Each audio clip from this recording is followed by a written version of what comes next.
Marissa Miller. I am a CSUMB student service learning with Monterey County Free Libraries, and this week for Self-Care Sunday I'm going to show you how to make your own stress ball.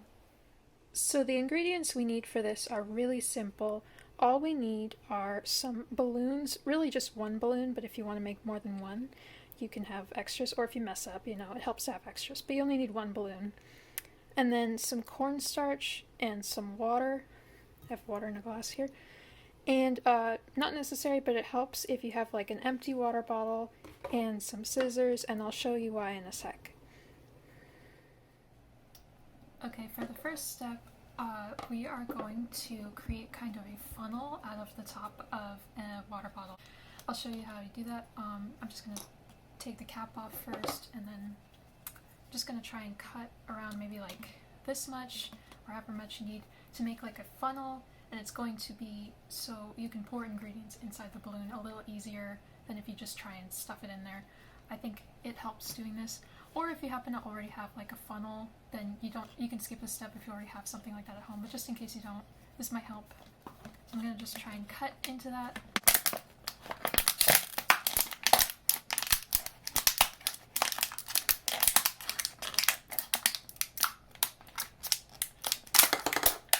Alright, so I have a makeshift funnel now.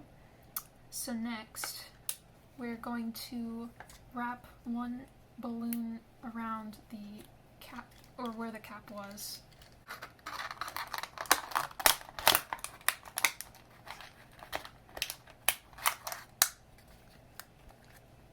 I don't want it falling off, so I'm going to pull it up a little higher. And I forgot to mention, but for the balloons, it helps to have like latex balloons like you would blow up at a party, not water balloons. Water balloons won't work as well for this. I think they might be a little fragile, but latex balloons are the way to go for this particular activity. Okay, so I got that wrapped there. I think that's pretty secure. Like that. So we're gonna pour some water inside the balloon, and not too much, just enough to give it some weight, but really not a whole lot. I'm gonna kind of eyeball this.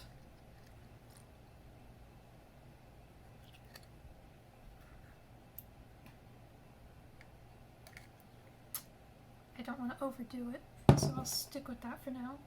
And then we're gonna put about like a tablespoon of cornstarch, but you can just eyeball it, which is what I'm going to try to do here.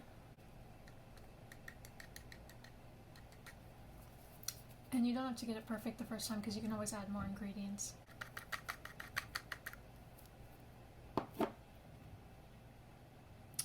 Also, it might help to get like a plastic knife or something. I should have mentioned that, but that can help shove down some of the cornstarch that's sticking to the edge. You can try and get that in there. And then now I kind of want to try massaging it in there. So I think I just didn't feel it at first, but the cornstarch is kind of like sticking to the bottom, at least for me. So I'm trying to like massage it in there to really mix the ingredients. I think I still definitely need to add more cornstarch in, but it's starting to get there.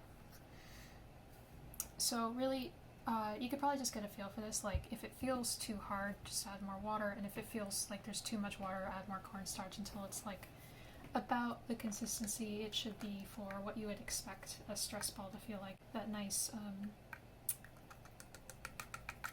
consistent squish feeling. I'm not sure how to describe it, but if you've ever had a stress ball before, you probably know what consistency will work for you. Yeah, it's starting to get there, but also I definitely haven't filled my balloon up enough yet, so if I just try and make it 50-50, it should work out to be the consistency that I'm hoping for this. Okay, so I think I've got it at about the consistency that I need it to be for that like half hard, half soft, half the squishy stress ball consistency you would think of. And what I ended up doing was I actually poured out some of the water because I just had way too much, and I was using so much cornstarch, it just would not balance out. So I just ended up pouring out some of the water, and that worked out better for me. I was overthinking wanting to make the whole thing like really round and big, but I'm just thinking like, well, I could just push it down, and this is a smaller stress ball, but it works, it does the job, and I could just tie it off. And if you want a bigger stress ball, then you can just keep adding more water and more cornstarch until it gets larger size for you. For me, I was just I was just using so much cornstarch, I was thinking, oh gosh, this is going to take a while. So yeah, that's what I did. So now when you're at this point, you just kind of want to keep massaging it in until you think it's about good. And when you think that's ready, then you can unwrap this. And then I'm just gonna pull everything down until I think about here, and I'm just gonna tie it off nice and tight.